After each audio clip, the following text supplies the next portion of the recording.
أشرف الأنبياء والمرسلين وعلى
اس کی بارگاہ میں سجدہ ہونے کے لیے جمع ہیں. اللہ پاک ہم سب کی مسلموں کو اپنی بارگاہ میں شرف قبولیت عطا فرمائے۔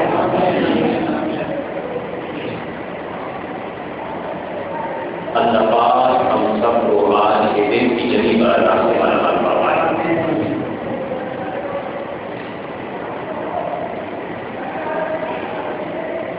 آج سے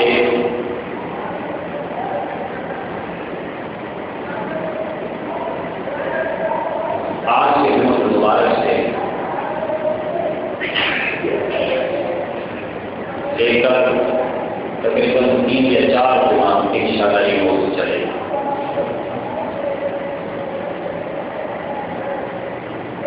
آج پہلا جمعہ ہے، اس موضوع کو انشاءاللہ آگے لے کر چلے گا۔ الف لام میم حروف مقطعات کے بعد حروف مقطعات یہ پڑھنے کے سورتوں کے شروع میں حروف آتے ہیں، الف لام میم، الف لام میم را، الف لام میم صاد، کاف ہا یا عین صاد۔ ان کا معنی کیا ہے؟ علماء نے لکھا کہ سر بین اللہ و رسولہ، اللہ اور اس کے رسول کے درمیان راز ہے۔ بہت سے علماء نے ان کے معنی یہ بھی ہیں، لیکن صحیح یہی ہے کہ اللہ اس کے رسول کے درمیان راز ہے۔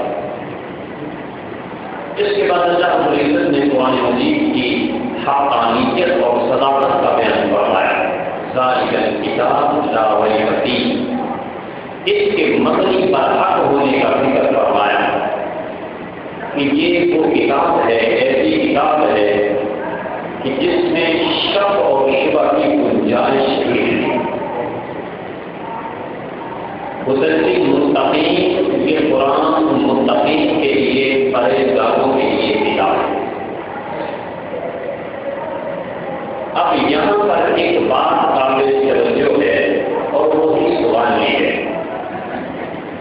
فرمایا مسلسل متقین، پرہیزگاروں کے لیے ہدایت کے قرآن، کوئی شخص یہ سوال پیدا کر سکتا ہے یہ سمجھ کر کہ ہدایت کی زیادہ ضرورت ان لوگوں کو ہوتی ہے جو گمراہ اور بے دین، بھٹکے ہوئے ہیں، راستہ بھولے ہوئے ہیں۔ زیادہ ضرورت تو ہدایت کی ان کو ہے، تو بجائے عوام الناس کے لیے ہدایت ہونے کا ذکر کرنے کے قرآن الٹا یہ کہہ رہا ہے کہ یہ پرہیزگاروں کے لیے ہدایت ہے۔ جو پہلے ہی پرہیزگار ہیں، جو پہلے ہی متقی ہیں، جو پہلے ہی ہدایت یافتہ ہیں، کیا ہدایت کے بغیر پرہیزگاری ملتی ہے؟ ہدایت کے بغیر انسان متقی ہو سکتا ہے؟ بھائی قرآن کی ہدایت اس کو ملی تبھی تو متقی بنا، پرہیزگار بنا۔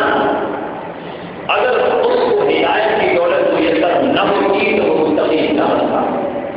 تو جب وہ متقی ہے تو کیا ہدایت کی زیادہ ضرورت اسے ہے، یا جو متقی نہیں بن سکا، گنہگار ہے، بھٹکا ہوا ہے، عام انسان ہے، تو زیادہ ضرورت ہدایت اس کو ہے؟ عام ذہن کیا جواب دے گا؟ یہی نہ کہ ہدایت کی زیادہ ضرورت بھٹکے ہوئے انسان کو۔ اس کی مثال یہ سمجھ لیں کہ دوائی کی ضرورت، میڈیسن کی ضرورت بیمار کو ہے یا صحت مند کو ہے؟ دوائی کی ضرورت صحت مند کو ہے یا بیمار کو ہے؟ ہدایت ایک دوائی ہے، بیماری کا علاج ہے، اصلاح ہے۔ تو اب یہ سوال ہو سکتا ہے کہ جو پہلے سے ہی متقی اور پرہیزگار ہیں، ہدایت یافتہ ہیں، قرآن ان کو ہدایت دینے والا ہے، جو بھٹکے ہوئے گمراہ ہیں ان کے لیے ہدایت نہیں؟ اب یہ ایک سوال تھا، اس کا جواب اب قرآن مجید نے دوسری جگہ اس کا جواب بھی دے دیا، تاکہ کسی کے ذہن میں، کسی انسان کے ذہن میں یہ سوال اٹھے ہی نہ۔ فرمایا کہ ھدی للناس، لوگوں یہ تمام نسل بنی آدم کے لیے ہدایت ہے، تمام انسانی کائنات کے لیے ہدایت ہے، ہر ایک کو ہدایت مہیا کرتا ہے۔ ہدی للناس۔ اب دوسرا سوال یہ ہوا کہ ان کو بھی ہدایت دیتا ہے، عوام الناس کو بھی ہدایت دیتا ہے، ہدی للناس، اور ادھر کیا فرمایا؟ ہدی للمتقین، پرہیزگاروں کو بھی ہدایت دیتا ہے۔ دونوں میں فرق کیا؟ ہدی للناس اور ہدی للمتقین میں فرق کیا ہے؟ ان کو بھی ہدایت دیتا ہے، متقین کو بھی ہدایت دیتا ہے، دونوں میں فرق کیا؟ اب یہ نقطہ ذہن میں رکھ لیں، سمجھنے والی بات ہے۔ ہر شخص کی ضرورت دوسرے شخص سے جدا ہوتی ہے، ہر ایک کی ضرورت اس کے مطابق حال ہوتی ہے۔ مثلا ایک شخص بالکل ان پڑھ ہے، اس کی ضرورت کیا ہے؟ صرف اس کی ضرورت ہے ضروری حد تک علم حاصل کرنا، بس۔ حلال کیا ہے، حرام کیا ہے، حلال کیا ہے، حرام کیا ہے، بس۔ ان پڑھ ایک عام انسان کو اس کے لیے یہی کافی ہے تاکہ وہ بندہ حلال استعمال کرے اور حرام سے بچے، اس کی ضرورت صرف اتنی ہے۔ اگر آپ ایک بالکل ان پڑھ انسان، سادہ انسان آدمی، اس کو پتہ ہی نہیں اس میں دین کا، فن کا، اگر آپ کو اس کو یہ بتا کر کہ یہ حلال ہے یہ حرام ہے، اس کے بعد اس کو صحیح بخاری، صحیح مسلم، ابو داؤد سے اتھا اس کے حوالے بتانا شروع کر دیں، قرآن مجید کا شان نزول بتانا شروع کر دیں، پھر آپ کو ثواب بیان کر دیں، پھر حدیث کے راویوں کا ذکر کرتے ہیں، پھر اسماء اور رجال کی بات شروع کرتے ہیں، پھر یہ بتانا شروع کرتے ہیں کہ یہ حلال کیوں ہے، حرام کیوں ہے، کس سن میں حرام ہوا، کس سن میں حلال کیا گیا، اتنا کچھ بیان شروع کر دیں، اس غریب کو جو دو پہلے جملوں میں جو بات سمجھ آئی وہ بھی بھول جائے۔ وہ کہے گا کہ میری تو ان چیزوں کی ضرورت نہیں تھی، بس آپ مجھے اتنا بتا دیتے کہ یہ حلال ہے اور یہ حرام ہے، میرا کام بن جاتا، میرا کام چل جاتا۔ تو اب آپ یہ بتائیں کہ یہ سارا کچھ بتانا اگر ایسے شخص کی ضرورت نہیں تو کیا کسی کی ضرورت نہیں؟ تو آپ جواب دیں گے نہیں، بے شک ان پڑھ کی ضرورت نہیں، مگر جو عالم ہے اس کی ضرورت تو ہے نا، جس نے آگے پڑھانا ہے